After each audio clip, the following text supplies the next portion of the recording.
क्या समाजवादी पार्टी से टिकट पक्का है अब बृजभूषण शरण सिंह का? और जो बृजभूषण शरण सिंह चाह रहे थे, क्या वो अब होता नजर आ रहा है? जी हां, पूरी खबर पर आज विस्तार से बात करेंगे और ये भी बताएंगे कि क्या बृजभूषण शरण सिंह के अलावा बीजेपी के कई ऐसे चेहरे हैं जो क्या हो रहा है कि वो अब पार्टी से अलग हट रहे हैं, जो योगी सरकार को घेर रहे हैं, जो बगावत करते नजर आ रहे हैं। दरअसल अपने दर्शकों को बता दें, डब्ल्यूएफआई के पूर्व अध्यक्ष और यहां पर हम देख रहे हैं बृजभूषण शरण सिंह, जिनसे बीजेपी ने दूरी बना ली है। भले ही पॉक्सो एक्ट के मामले में उन्हें राहत जरूर मिल गई हो, लेकिन बीजेपी ने अभी तक हरी झंडी उनको लेकर नहीं दिखाई है। और 2027 के अंदर यूपी में विधानसभा का चुनाव होने वाला है, यानी कि 2027 में यूपी विधानसभा चुनाव से पहले जो बृजभूषण शरण सिंह है, वो ये चाह रहे थे कि समाजवादी पार्टी के साथ उनकी नजदीकियां बढ़े, क्योंकि जिस तरीके से वो योगी सरकार पर निशाना साधते रहे और जिस तरीके से ये तक उन्होंने कहा कि भैया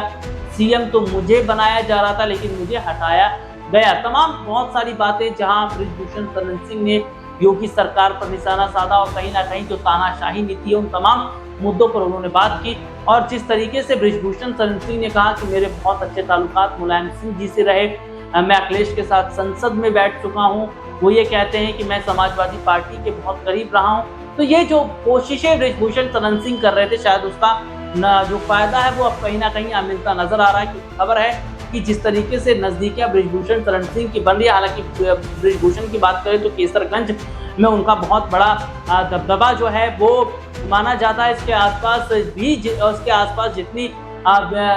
जितना इलाका उनका माना जाता है, या वोट बैंक की मैं बात करूं तो पकड़ बहुत अच्छी बृजभूषण शरण सिंह की जो है वो देखने को मिलती है। और ऐसे में देखा जा रहा है कि समाजवादी पार्टी ये चाह ही रही है कि भैया हमें एक ऐसे उम्मीदवार की जरूरत है जो अपने साथ साथ तगड़ा वोट बैंक लेकर आए। तो जहां 2027 के चुनाव से पहले